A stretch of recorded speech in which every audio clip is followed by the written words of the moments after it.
Bom dia, irmãos. Graça e paz a todos. Vamos seguir nossa visão panorâmica. Livro de Juízes agora, o sétimo livro da Bíblia. Lembrando que nós passamos pelo Pentateuco, os 5 primeiros livros escritos por Moisés, e depois iniciamos os livros históricos, começando com Josué, e agora o segundo livro histórico, que é o livro de Juízes, e ele é o sétimo livro da Bíblia.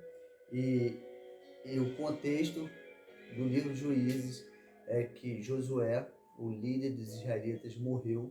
Todos os anciões tementes a Deus, conhecedores da história de Israel, morreram, e uma outra geração que não teve a prática de estudar a história, não foi ensinada a respeito de Deus, se levantou e não conhecia o Senhor.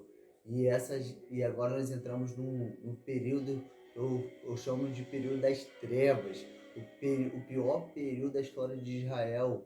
É o período do livro de Juízes, que mostra a total depravação dos israelitas, mostra que realmente o homem sem Deus, ele tem uma mente pecaminosa, pensamentos perversos continuamente, e não há nada de bom no homem a não ser o próprio Deus. E aqui nós vemos que o povo ele abandonou o Senhor, e o Senhor entregou eles aos prazeres de seus corações.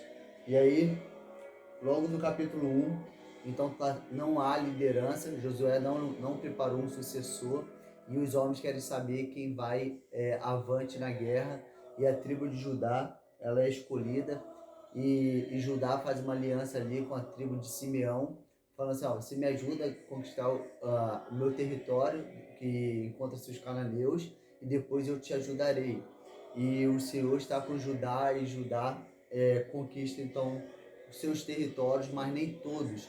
Então, a gente vai ver aqui na nossa leitura da visão panorâmica que os cananeus eles estão espalhados entre os israelitas, e eles não são totalmente destruídos. E isso é uma desobediência, porque o Senhor tinha dado ordem de extermínio a todos os zeus, porque isso iria trazer pecado em Israel. Então, versículo 1. Depois da morte de Josué, os israelitas perguntaram ao Senhor: quem de nós será o primeiro a guerrear contra os cananeus? O Senhor respondeu: Judá será o primeiro, pois entreguei a terra em suas mãos.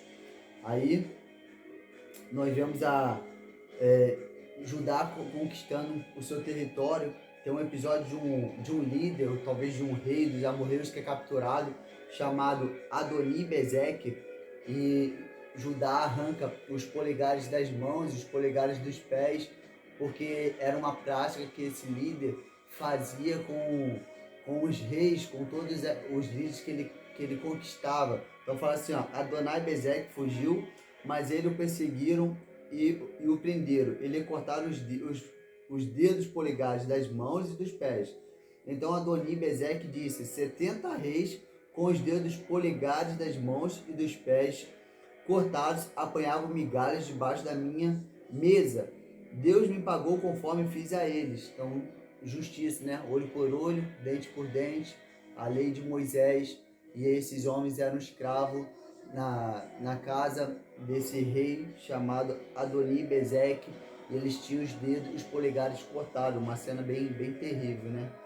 E aí, Judá avançou contra os cananeus, venceu eles, mas olha no versículo 19, fala assim: o Senhor estava com Judá, e assim Judá ocupou a região montanhosa, mas não conseguiu expulsar os habitantes dos vales, pois eles tinham carros de guerra feitos de ferro.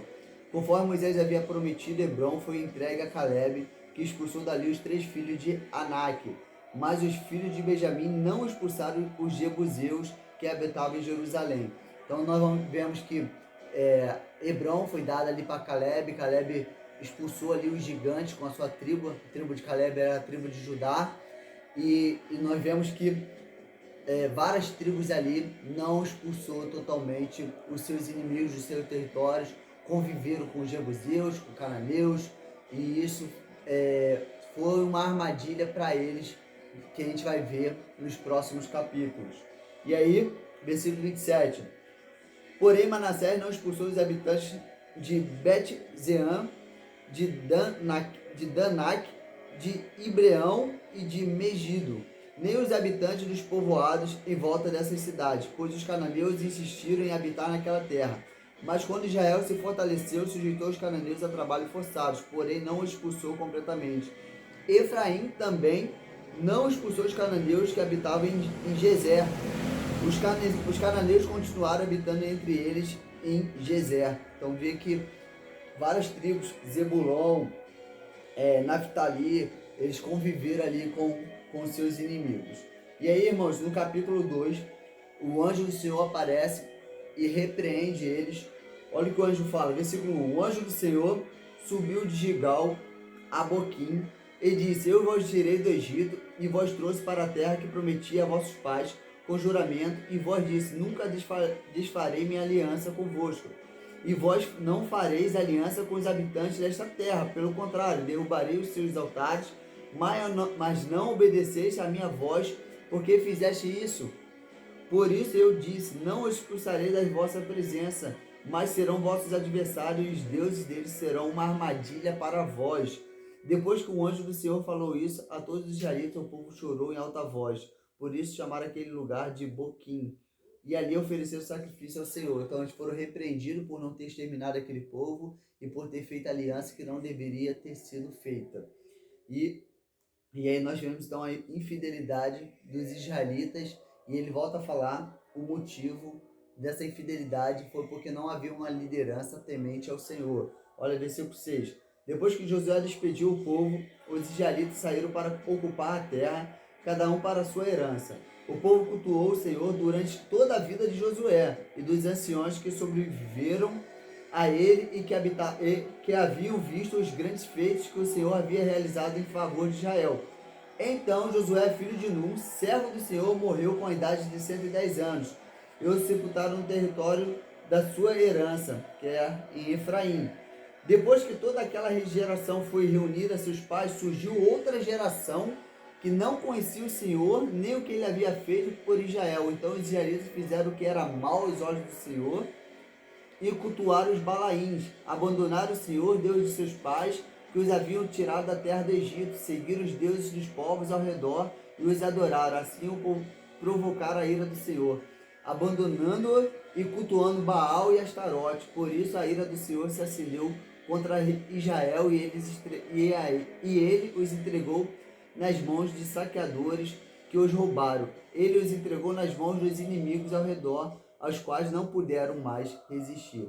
E então nós vemos a infidelidade do povo foi porque eles não cultivaram um espírito de obediência ao Senhor, um espírito de observação à lei, ao Senhor, obedecer ao Senhor. E vocês lembram uma das grandes advertências dos líderes, tanto de Moisés como de Josué, que era que Israel viesse ensinar os filhos dia e noite, ao levantar, ao deitar, pelo caminho, no batente da casa, em todo canto, em todo momento, está ensinando a lei do Senhor, a história de Israel. E o que nós vemos é que isso não foi passado de uma geração para outra,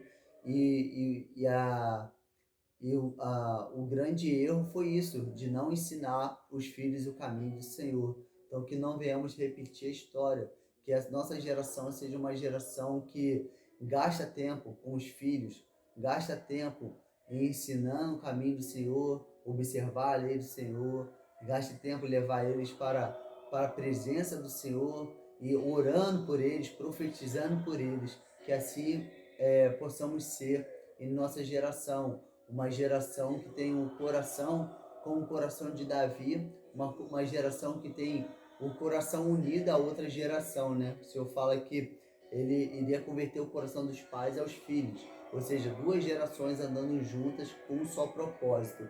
Que esse seja o nosso ensinamento nessa visão panorâmica do capítulo 1 e capítulo 2. Versículo 18 fala do ciclo dos juízes. Qual era o ciclo dos juízes? Quando o Senhor levantava um juiz, ficava ao lado dele e livrava os israelitas das mãos de seus inimigos durante toda a vida daquele juiz.